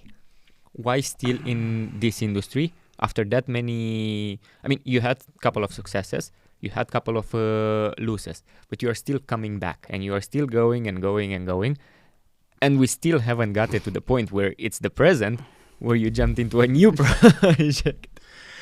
And yeah, okay, so what keeps you still in this industry? Like, what motivates you to wake up every day and still going into this one? I have no fucking clue, because I've actually been asking myself that quite a lot lately. Okay, so this comes down to the tiring. So until now it's been fun and giggles and all of that. Now, before I get to the last product I've made, obviously, I said earlier that in 1st of February 2019 I signed a lease, because basically after Ector and me running around, basically I drove half of Europe. I flew. When I launched my rum brand, my ex-wife at one point looked at me and went like, "Daniel, you do realize over the last year you've all been home sleeping for 32 days? The rest was just on the road." So that was very nuts. So when all of that happened, and obviously, so I'd been divorced 2 years earlier, took a big, that was very hard. And then after going bankrupt, then I just wanted to go back to basics. The only thing I want to do, make a fucking mojito, serve you an old fashioned, be able to charge you for it, and make my money. I don't want to kiss ass to anybody. I didn't want to, it was just my little spot. All I wanted was my little spot. And I'd seen a few of them, because if you're traveling through Europe like I had since, 14, 15, I had one point when we were doing all the rum launches and all the crap that I didn't know which European capital I was in, because basically you were drinking with the same rum family. So all the rum brands and all the brand owners and all of that are all the same. They all know each other. So basically we just travel Europe, and whether you'd be in Paris or you'd be in Düsseldorf or whatever, it would just be another night out with the same crowd that you. So, where you were in Milan or you were in London, who freaking cared? So after doing that for quite some time, then I was like, freak no, I just want to relax. I don't want this anymore. And I was tired of traveling. So I just went to open a bar. So I signed a lease 1st of February 2019. And what I thought would be the best contract I'd ever signed. Because basically what I did in this contract, I did, so in Denmark, especially if you do old listed building, first of all, you need to, if it hasn't been a bar before, you need to rebuild it and refurbish it so it lives up to all the criteria you have for running a bar. This can be accessibility, emergency exits, toilets, ventilation, all this crap, right? Yes. So the first time we did Barabara, we did all of that by ourselves. We paid for everything by ourselves, but it wasn't an enlisted building, so it wasn't like a historical listed building. And back then, the entire, from taking over a venue to actually sitting with the liquor license in our hand, it only took us like 7 months, right, for all the paperwork. And then we're running a perfectly legitimate bar business. The craziness with this story that I have right now is that I signed the lease 1st of February 2019. I gave the project of refurbishing it and getting all the paperwork in order so I can apply for a liquor license, I gave to my landlord.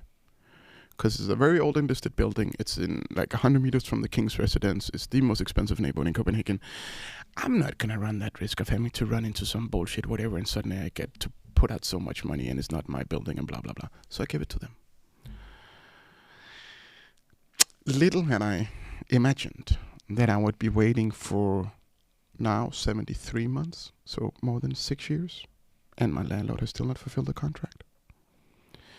Which I find rather, I don't know if annoying, because annoying can't describe it, but it's mind boggles me that the first time I did this without any experience, a 23-year-old, 24, 23, whatever, it took me 7 months.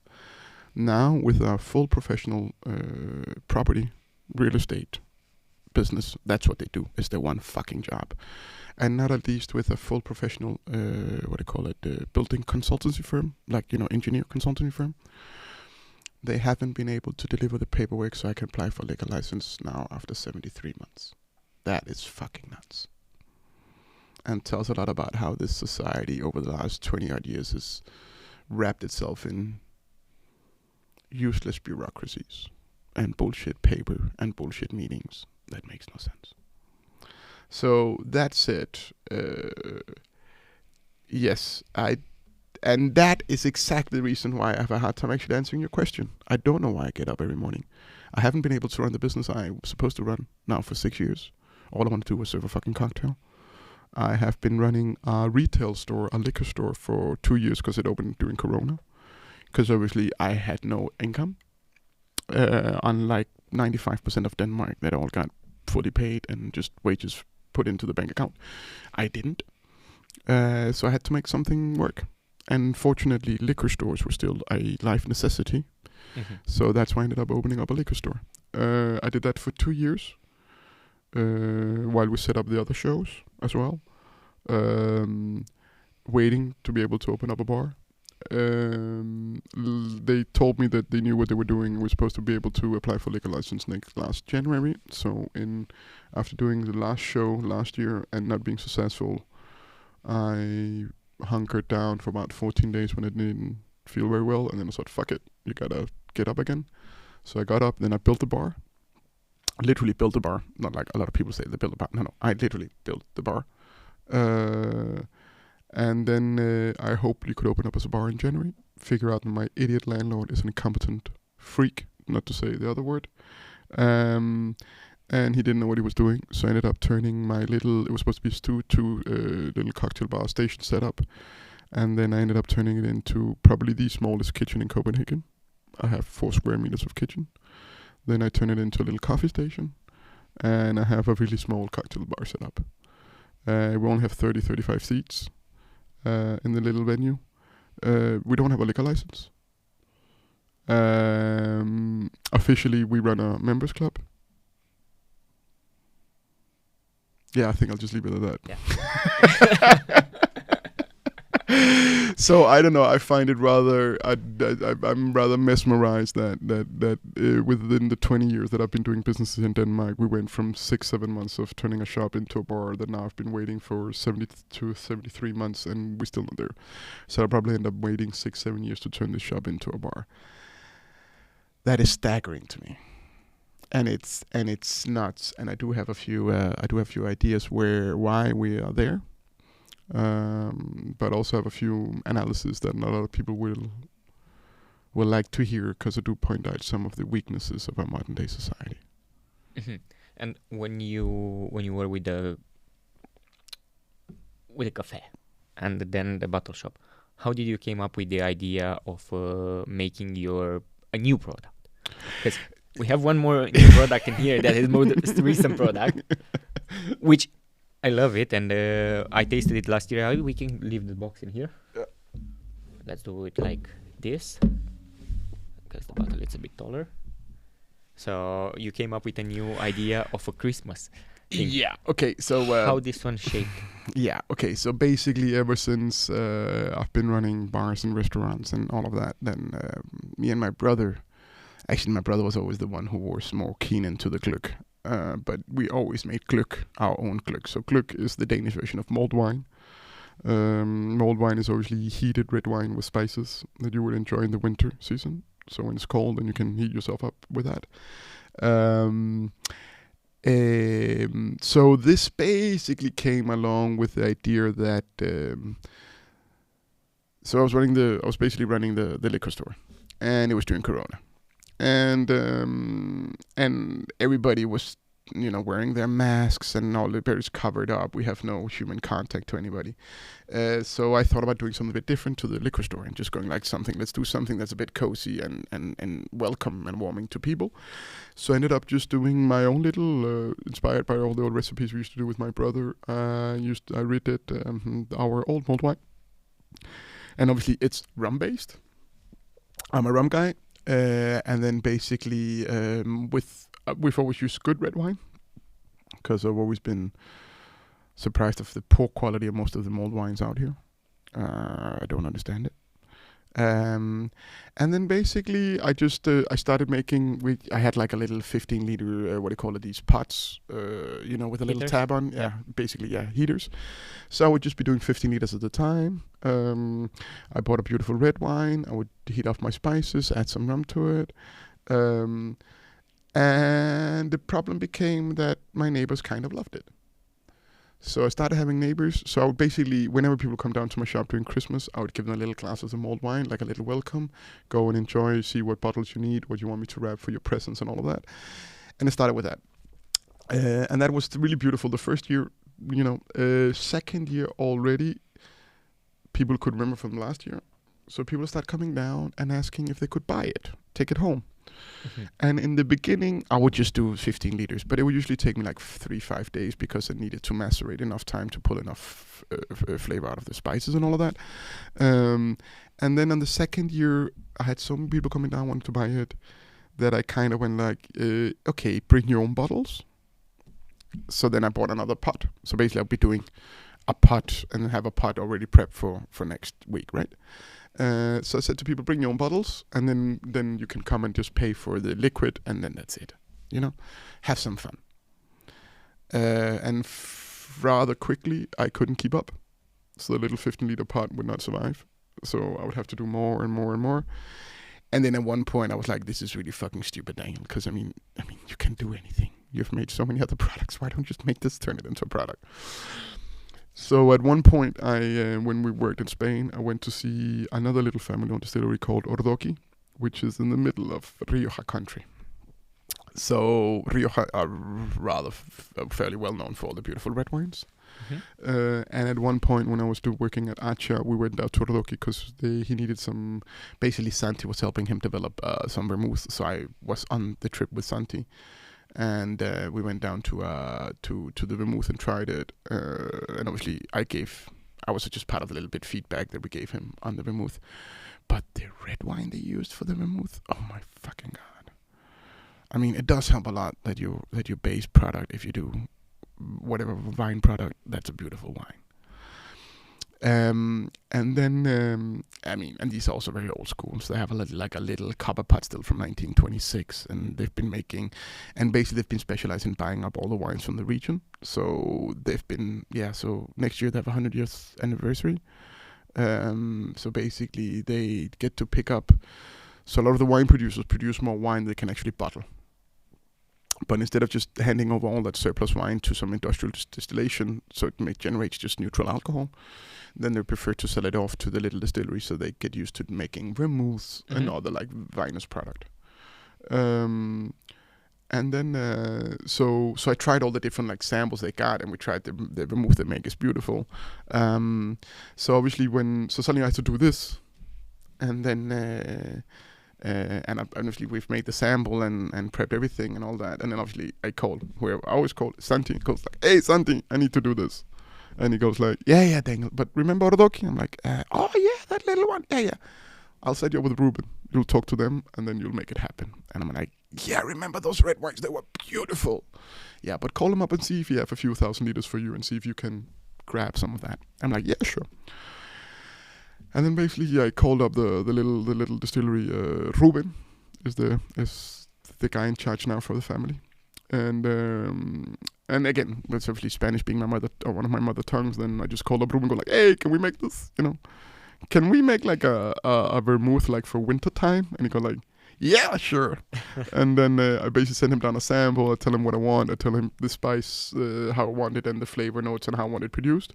Because obviously there's a lot of different ways of doing it, and I like doing it the proper way. So basically, I think the biggest difference between this mulled wine and many other mulled wines, or basically any other mulled wines out there, because I don't know anybody's doing it like this. I just sounded really Trumpian. I'm the best in the world. No, it's basically like a vermouth. So basically we take all the winter spices and we do distillates of them. So basically we do vinous, so wine base neutral spirit, that we take and we put all the spices into. Let it sit for about a week. Heat it up maybe up to 50-60 degrees just so you get some heat into the spices. And then you just let it sit for a week. After that, you clean up the distillate. So basically, you redistill it. So you leave all the spices out of it, but you just get the spice aromas coming through in the distillate. And then we add those winter spices back into the red wine. And that's why we end up at an ABV at about 18%. So it's a bit higher than the usual one. Yeah. I mean, most supermarkets, mulled wine would be in between 8, 10, 12. I actually also had it on 21 and it was really beautiful, but I think it would be too much for most people. And then, so it's 18 ABV. And then again, my whole idea was just to make a mulled wine that really raised the bar. I've always had this, if I had to do products, don't do it like everybody else, raise the bar. That has also been the backside of everything I've done, because I've always been way ahead and maybe sometimes been too different. So the same thing with this. I want to raise the bar. So we found beautiful. I called up Ruben. I said, "Hey, can I borrow about 2,000-3,000 liters of beautiful red wine?" And he asked me what kind. And then I told him more or less what I wanted to within the red wine. And I told him what I wanted to do. And then he made all the different distillates for me. And then we basically ended up, I think, with what a lot of people are saying is probably the best mulled wine they've ever had. I have a lot of people who don't normally drink mulled wine who end up like, "Fuck, I can drink this because this is not horrible tasting." Yes, exactly. And another thing is that it's not so plastic tasting as most mulled wine. And I think it's got to do with, unfortunately, most mulled wine are being produced to the cheapest price point. And the problem is you can always, when you work within flavors and flavorings, you can always have the, for example, just an example, 150 E, or E150 out of European catalog of what we call additives. E150A means natural caramel. So E150 is caramel. the A part at the end comes from natural derivatives. That means that it's a natural derivative of sugar. Okay? But you also have 150E, 150Z. I don't know how far it goes down. Whatever. But then it's a 100% chemical compound that is being to copy the chemical composition of the caramel. But it's got nothing to do with sugar. But it's a distillate that you have made, or it's a compound you've made out of raw materials that are not necessarily from sugar. Then I don't need to say more, because then obviously it's caramel, it's not from sugar. Yeah, and that is why a lot of these cheap mulled wines end up tasting so plastic in your mouth, is because actually they literally is just artificial flavorings and additives. And I think that's the biggest thing. And the another thing with this is that it's actually a glass of mulled wine you want to have more than one glass of. Mm-hmm. And that is not that's not how most mulled wines work. And I usually say that it's the first done with great red wine, and so you have you have the sweetness a bit you expect to start with, but you finish off with a dry sense in your mouth, and that was one of the things I wanted, because I was really tired of this sugar-coated mouth you ended up having after most mulled wines. And it's a rum-based wine, so after all of those years, you are still going back to basics as far as I see it. You started the bar, you went through the whole story, through the whole logistics, making brands, making everything, but in the end I can see it makes you still happy to have your own little spot and making okay, so I think hosting is definitely something that comes very natural to me. Mm-hmm. So in the original old word of what we used to call taverns and all that, and then Danish would actually be værtshuse, and værtshuse is actually just directly translated, it's house of a host. So in that sense, yes, I think in that sense I'm really old school. Yes, I don't mind serving. Mm-hmm. I don't mind working when everybody else is off. I don't know if I want to do this the rest of my life, because I do notice that all these years threading waters on not being able to run the business you actually want for that many years, that is breaks you down, to be honest. And that's also why you ask why I keep on going to work. I actually have no answer for that. I think I'm just too old school not to go to work. I think a lot of other people in this kind of diversity maybe would just stay at home and cry. But I don't know, because I don't have a quick answer for you for that, because I keep on going back to work. I keep on getting up in the morning. Then I have one more question for you, and with this one we can probably wrap out this conversation. If you have to give one advice to younger self, what would be that one?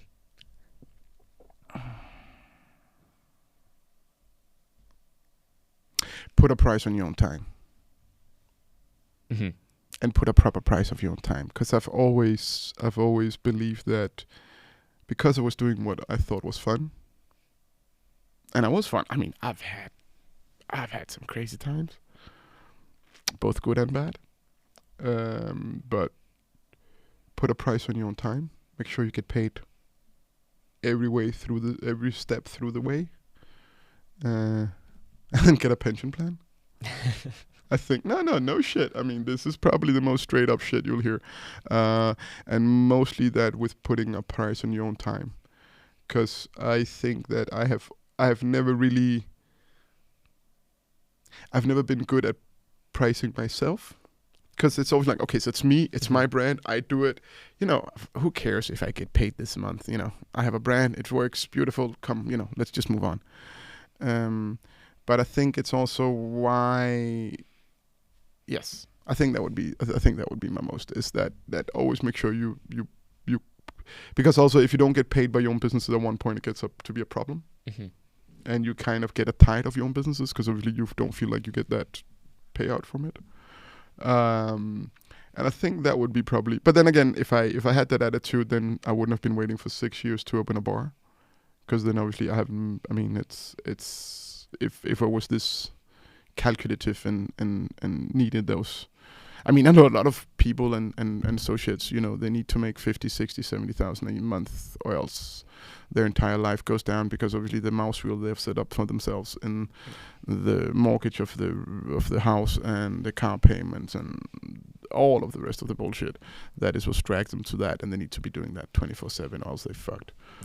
So I don't have that, but I would definitely say put a price tag on your own time. I think that would be the one thing that I would say to myself. And the pension plan. Nice. Thank you so much. And without further ado, thank you, Daniel, and thank you for your time. Thank you, Manuel, and Mihai, if I'm allowed to say so, the guy behind the scenes who makes everything happen. Yes, and congratulations on your fucking little podcast studio here. What you guys have done here in 4 weeks, Danes couldn't do in about half a year, so let's agree on that. Thank you, guys. Thank you, man.